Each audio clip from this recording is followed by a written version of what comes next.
Hello guys, நீங்க நம்ம பார்க்க போற டாபிக் என்னன்னா புதுசா YouTube சேனல் ஸ்டார்ட் பண்ணவங்க அவங்க ஃபர்ஸ்ட் வீடியோ மேக் பண்ணும்போது என்னென்ன மாதிரியான ப்ராப்ளம்ஸ்லாம் ஃபேஸ் பண்றாங்க.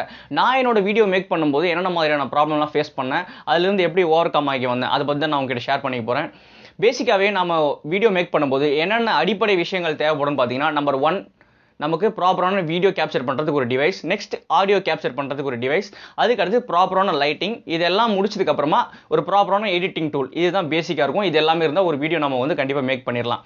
ஃபர்ஸ்ட் நம்ம வீடியோ கேப்சர் பண்ணுறதுக்கு ஒரு ப்ராப்பரான டிவைஸ் வந்து நம்ம கரெக்டாக செட் பண்ணிக்கணும். உங்களுக்கு வந்து நீங்கள் ஸ்டார்டிங்கில் நீங்கள் பட்ஜெட் என்கிட்ட வந்து அதிகமாக அமௌண்ட் இருக்குது, நான் வந்து என்னோட வியூவர்ஸுக்கு வந்து ஒரு குவாலிட்டியான வீடியோ வந்து நான் கொடுக்க ஆசைப்படுறேன் அப்படின்னு நினச்சிங்கன்னா நீங்கள் வந்து ஃபஸ்ட் எடுத்த உடனே டிஎஸ்எல்ஆர் கேமராக்கு நீங்கள் போகலாம். அப்படி இல்லை என்கிட்ட வந்து காசெல்லாம் அதிகமாக கிடையாது, நான் வந்து பேசிக்காக ஒரு நார்மலாக ஒரு வீடியோ எடுத்து போட்டால் போதும் அப்படின்னு சொல்கிறவங்க, இப்போலாம் நார்மலாக ஒரு பேசிக் மொபைல்ஸில் கூட அட்லீஸ்ட் 13 மெகா பிக்சல் அப்படிங்கிறது வந்து பேசிக்கான கேமரா குவாலிட்டி வந்து கொடுக்குறாங்க. ஸோ வந்து நீங்கள் உங்ககிட்ட பட்ஜெட் இல்லை அப்படின்னு நினைக்கிறவங்க உங்களோட மொபைலில் நீங்கள் கேப்சர் பண்ணி வீடியோ எடிட் பண்ணி நீங்கள் அப்லோட் பண்ணிக்கலாம். வீடியோக்கு அடுத்தபடியாக நெக்ஸ்ட் இம்பார்ட்டன்டான விஷயம் என்னன்னு பார்த்தீங்கன்னா ஆடியோ கேப்சரிங். 2 விதமான ஆடியோ இருக்குது. நீங்கள் பேசுகிற ஆடியோ ஒன்று, நெக்ஸ்ட் வந்து உங்களோட சரௌண்டிங்லேருந்து வர ஆடியோ. ரெண்டுமே வந்து ரொம்ப இம்பார்ட்டன்ட்னு சொல்லலாம். எப்பவுமே ஒரு யூடியூபருக்கு ஒரு அமைதியான சூழலில் ஒரு சரௌண்டிங் இருந்துச்சுன்னா அவங்களோட வீடியோ மேக்கிங் வந்து கரெக்டாக இருக்கும், அவங்களோட கண்டென்ட் வந்து கரெக்டாக டெலிவரி பண்ணுறதுக்கு வந்து கரெக்டாக இருக்கும். நீங்கள் இன்கேஸ் உங்களோட வீட்டில் வந்து நீங்கள் வீடியோ மேக் பண்ணுறீங்கன்னா மேக்ஸிமம் நைட் டைமில் வந்து வீடியோ மேக் பண்ண தெரிஞ்சுக்கோங்க. அதன் மூலமாக தேவையில்லாத சரௌண்டிங் நாய்ஸை வந்து நீங்கள் தவிர்த்துக்கலாம். என்னோட ஆடியோ டிவைஸ் பார்த்தீங்கன்னா இதோட ரேட் வந்து 10,000 rupees கிடையாது, ஜஸ்ட் 150 rupees தான். இதுலேருந்து என்னோட ஆடியோ குவாலிட்டி நான் எப்படி பெஸ்ட்டாக கொண்டு வரேன் அப்படின்னு பார்த்தீங்கன்னா, எப்பவுமே எல்லாரும் பண்ணுற தப்பு என்னன்னா அவங்களோட ஆடியோ டிவைஸ் வந்து சும்மா மேலோட்டமாக இங்கேயே குத்தி வச்சு அப்படியே பேசுவாங்க. அதில் என்ன டிஸ்அட்வான்டேஜ்னு பார்த்தீங்கன்னா நீங்கள் பேசுகிற வாய்ஸ் ஆனது இப்படி ஏரில் ட்ராவல் ஆகி டைரெக்டாக அதில் ரெக்கார்ட் ஆகும். அப்போ வந்து அவ்வளோ குவாலிட்டி கிடைக்கிறதுக்கு வாய்ப்பு இல்லை. என்னென்னா உங்களோட ஆடியோ டிவைஸ் வந்து உங்களோட பாடியில் டச் ஆகிற மாதிரி நீங்கள் வச்சு ரெக்கார்ட் பண்ணும்போது நீங்கள் பேசுகிறது ஏரில் ட்ராவல் ஆகியும் அதில் போய் ரெக்கார்ட் ஆகும். அதே பட்சத்தில் நீங்கள் பேசுகிறது உங்களோட பாடி வைப்ரேஷன் மூலமாக அதில் போய் ரெக்கார்ட் ஆகி இன்னும் உங்களோட குவாலிட்டி வந்து இன்க்ரீஸ் பண்ணுறதுக்கு நிறைய வாய்ப்பு இருக்குது. ஸோ ஜஸ்ட் இந்த 150 rupees ஆடியோ ஜாக் மைக்கை வச்சுட்டு என்னோட ஆடியோ குவாலிட்டி எப்படி இருக்குன்னு என்னோட கமெண்ட் பாக்ஸில் சொல்லுங்கள்.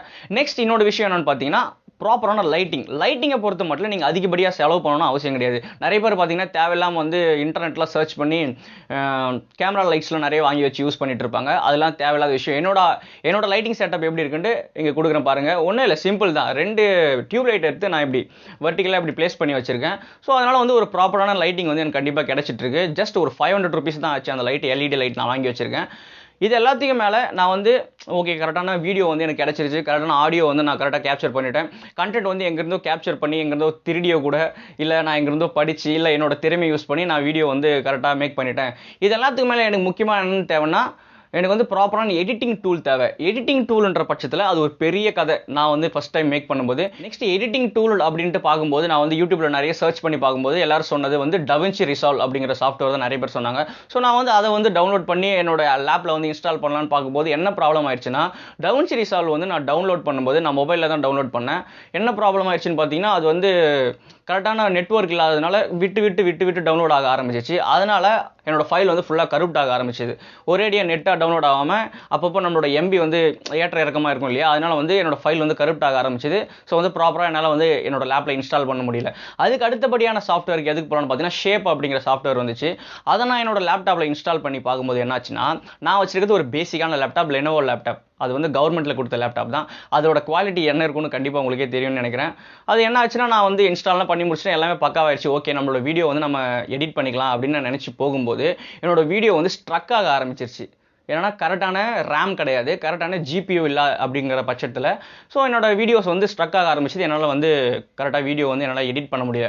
இதுக்கு அடுத்தபடியாக நான் எங்கே போக முடியும், என்னோட மொபைல் ஃபோனுக்கு தான் போக முடியும். ஓகே நம்ம மொபைல் ஃபோன்லேயே நம்ம வந்து கரெக்டாக வந்து நம்ம எடிட் பண்ணிக்கலாம் அப்படின்ட்டு பார்க்கும்போது என்ன ஆப் நான் வந்து யூஸ் பண்ணுறதுன்னு எனக்கு தெரியல. நிறைய பேர் சஜஸ்ட் பண்ணது ஃபில்மோரா வந்து நமக்கு செட் ஆகலை. அதோட யூஐலாம் வந்து டிஃப்ரெண்ட்டாக இருந்ததுனால ஃபில்மோரா வந்து நமக்கு செட் ஆகலை. ஸோ வந்து நெக்ஸ்ட்டு வந்து நிறைய பேர் சஜஸ்ட் பண்ணது பவர் டைரக்டர் நான் வந்து இன்ஸ்டால் பண்ணும்போது பார்த்தீங்கன்னா அதில் வந்து வாட்டர் மார்க் வரும். பவர் டைரக்டர் அப்படிங்கிற ஒரு வாட்டர் மார்க் வரும். அதுக்கு வந்து எனக்கு ரொம்ப உறுத்தலாக இருந்துச்சு. அதை எப்படி எடுக்கணும், அதை எடுக்கிறதுக்காக நான் யூடியூப்பில் பார்க்கும்போது அதுக்கு காசு கட்டணும், நிறைய விஷயம் இருந்துச்சு. சரி ஓகே நம்மளால் காசுலாம் கட்டிலாம் நம்மளால ஆப்லாம் வாங்க முடியாது, நம்ம வந்து மோடிஃபைடு ஆப் யூஸ் பண்ணலாம் அப்படின்ட்டு நான் மோடிஃபைடு வெர்ஷனுக்கு போனேன். அதையும் எங்கெங்கேயோ சர்ச் பண்ணி எப்படியோ கோல்மால் பண்ணி மோடிஃபைடு ஆப் வந்து நான் எங்கேயோ இன்ஸ்டால் பண்ணிட்டேன். அதுக்கப்புறமா என்ன ப்ராப்ளம் வந்துச்சுன்னு பார்த்தீங்கன்னா நான் வந்து டிஎஸ்எல்ஆர் கேமரா எடுத்துகிட்டு இருக்கேன். என்னோட கேமரா வந்து பேர் பார்த்தீங்கன்னா கேனான் 1500D. அதில் எடுக்கும்போது அதோட வீடியோ குவாலிட்டி எல்லாமே ரெசல்யூஷன் எல்லாமே ஹையாக இருக்கும். நெக்ஸ்ட் அது மட்டும் இல்லாமல் அதோட வீடியோ ஃபார்மேட் என்னன்னு பார்த்தீங்கன்னா எம்ஓவி மூவி ஃபார்மேட்டில் எடுக்கும். அது என்ன ஆச்சுன்னா பவர் டைரக்டில் வந்து சப்போர்ட் ஆகலை, உங்கள் வீடியோ வந்து இதில் சப்போர்ட் ஆகலை அப்படின்னு வந்துச்சு.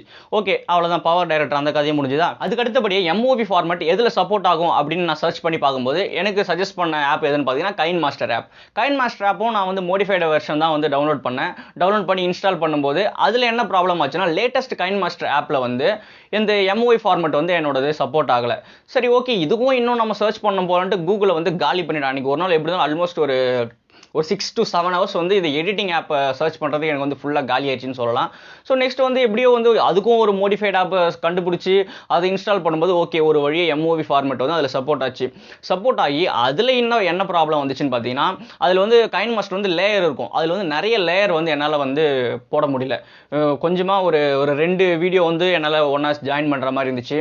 அதுக்கப்புறம் வந்து நிறைய ஆடியோஸ் வந்து என்னால் ஆட் பண்ண முடியல. சரி, ஓகே, நம்மளால் இதுக்கு மேலே வந்து எதுவும் பண்ண முடியாது. நம்மளோட மொபைல் வந்து என்னோட மொபைல் வந்து ரொம்ப பேசிக்கான மொபைல் தான், அதில் வந்து ரொம்ப நம்ம வேலை கொடுக்க வேணாம், மொபைல் போச்சு நம்மளால் வேறு எதுவுமே பண்ண முடியாது அப்படின்ட்டு ஓகே இதுலேயே நம்ம வந்து மேக் பண்ணிக்கலாம் அப்படின்ட்டு இப்போ என்னோட வீடியோஸ் எல்லாத்தையுமே நான் வந்து ஒரே டேக்கில் எடுக்கிற மாதிரி ஆயிடுச்சு. ஸோ இந்த மாதிரி ப்ராப்ளம் எல்லாம் வந்து நிறையவே வரும்.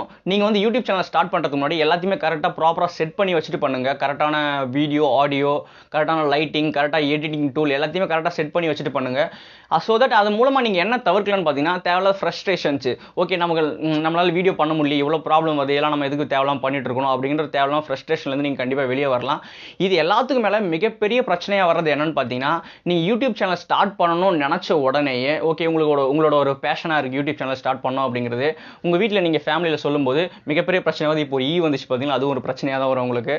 ஸோ வந்து உங்களோட ஃபேமிலியில் நீங்கள் சொல்லும்போது in case if you are middle கிளாஸராக இருந்தீங்கன்னா ஃபஸ்ட்டு ப்ராப்ளம் பண்ணுறவங்க யாருன்னா உங்களோட பேரண்ட்ஸாக தான் இருப்பாங்க.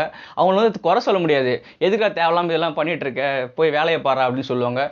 நீங்கள் வந்து உங்களோட பேஷன் இதுதான், இதெல்லாம் வந்து நான் காதில் வாங்கிக்க மாட்டேன், எனக்கு வந்து இதில் சந்தோஷமாக இருக்குது, நான் ஒரு வீடியோ மேக் பண்ணி போடும்போது எனக்கு சந்தோஷமாக இருக்குது அப்படின்னீங்கன்னா அவங்க சொல்கிறதெல்லாம் காதில் வாங்காதீங்க. உங்களோட ஃப்ரெண்ட்ஸ் வந்து உங்களை டிமோட்டிவேட் பண்ணுவாங்க, உங்களோட ரிலேட்டிவ்ஸ் வந்து உங்களை ஏளனமாக பேசுவாங்க, அதில் வந்து காதிலே வாங்கிக்காதீங்க. உங்களோட வேலை என்னவாக இருக்குன்னு பார்த்தீங்கன்னா ஒரு குவாலிட்டியான கண்டென்ட்டை வந்து உங்களோட வியூவர்ஸுக்கு கொடுக்கணும். அது மட்டும் தான் உங்களோட வேலையாக இருக்கணுமே தவிர தேவையில்லாமல் மற்றவங்க சொல்கிறத வந்து தேவையில்லாமல் காதில் வாங்கிக்காதீங்க. அது வந்து உங்களுக்கு தான் பிரச்சனையே தவிர அவங்களுக்கு ப்ராப்ளம் கிடையாது, அவங்க ஈஸியாக சொல்லிட்டு போயிடுவாங்க. ஸோ வந்து இதனால் ஃபியூச்சரில் பாதிக்கப்பட போகிறது நீங்கள் தான். ஒவ்வொரு முறை என்னோட வீடியோ நான் மேக் பண்ணிவிட்டு எனக்கு ஒரு வீடியோ மேக் பண்ணுறதுக்கு ரொம்ப டைம் எடுக்கும். ஏன்னா நான் புதுசாக இப்போ யூடியூப் சேனல் ஸ்டார்ட் பண்ணியிருக்கேன் அப்படிங்கிறதுனால நான் வந்து நிறைய ப்ரிப்பேர் பண்ண வேண்டியிருக்கும். நான் வந்து நிறைய சரியாக பேச மாட்டேன், ஏதாச்சும் உளறிடுவேன், நடுவில் அப்படியே மறந்துடுவேன், சரௌண்டிங்லேருந்து ஏதாச்சும் சவுண்டு வரும், அந்த டைமில் வந்து அப்படியே பிளாங்க் ஆகிடும் எல்லாமே. அந்த மாதிரியான ப்ராப்ளம்லாம் நிறைய இருக்குது. ஒரு வீடியோ மேக் பண்ணுறதுக்கு குறைஞ்சபட்சம் எப்படியாச்சும் ஒரு 5லேருந்து 6 மணி நேரம் எடுத்துக்கும் எனக்கு எப்படி இருந்தாலும். அதனால் வந்து எடிட்டிங் வந்து ரொம்ப டைம் எடுக்கும். ஸோ தட் இது எல்லாத்தையும் முடிச்சுட்டு அந்த வீடியோ எடுத்து நான் போஸ்ட் பண்ணிவிட்டு அந்த வீடியோ ஃபுல்லாக ஒரு முறை பார்க்கும்பொழுது ஒரு மன திருப்தி கிடைக்கும். அந்த ஒரு விஷயமே போதும்னு சொல்லலாம். ஒரு செல்ஃப் சாட்டிஸ்ஃபேக்ஷன் அது இருந்துச்சுனாலே நீங்கள் யூடியூப் வந்து ரொம்ப விரும்பி பண்ணலான்னு நினைக்கிறேன். ஸோ வந்து மற்றவங்க சொல்கிறதெல்லாம் காதில் வாங்கிக்காதீங்க. இப்போ நான் சொன்னது எல்லாத்தையுமே வந்து மைண்டில் வச்சுக்கோங்க. என்னென்ன மாதிரியான ப்ராப்ளம்லாம் வரும், அதை எப்படி வந்து ஓவர் கம் பண்ணி வர்றது எல்லாத்தையுமே தெரிஞ்சுக்கோங்க. ஸோ யூடியூப் வந்து ஒரு சாதாரணமான விஷயம் கிடையாது. இப்போதைக்கு ஒரு பவர்ஃபுல் டூல்னு பார்த்தீங்கன்னா யூடியூப்னு சொல்லலாம். அதை ரிலையபிளாக யூஸ் பண்ணுங்கள். உங்களுக்கு தெரிஞ்ச கண்டென்ட், உங்களுக்கு ஒரு எல்லாருக்கும் யூஸ்ஃபுல்லாக இருக்கிற கண்டென்ட் வந்து மற்றவங்களுக்கு கொடுக்க ட்ரை பண்ணுங்கள். என்னோட சேனலுக்கு ஃபஸ்ட் டைம் வந்திருக்கீங்கன்னா மறக்காமல் வந்து சப்ஸ்கிரைப் பண்ணிக்கோங்க, அந்த பெல் பட்டனையும் கிளிக் பண்ணிக்கோங்க. ஸோ தட் என்னோட நோட்டிஃபிகேஷன் வந்து கரெக்டாக உங்களுக்கு வந்துட்டே இருக்கும். ஏன் என்னோட சேனலை நீங்கள் மெயினாக சப்ஸ்கிரைப் பண்ணணும்னா நிறைய செல்ஃபிஷான வீடியோஸ் பார்க்க போகிறோம். செல்ஃபிஷ் மீன்ஸ் நிறைய self improvement, self motivated, self development பண்ணுற நிறைய வீடியோஸ் நம்ம பார்க்க போகிறோம். So get touch with me, be happy, be optimistic, stay tuned with me. Thank you, thanks a lot.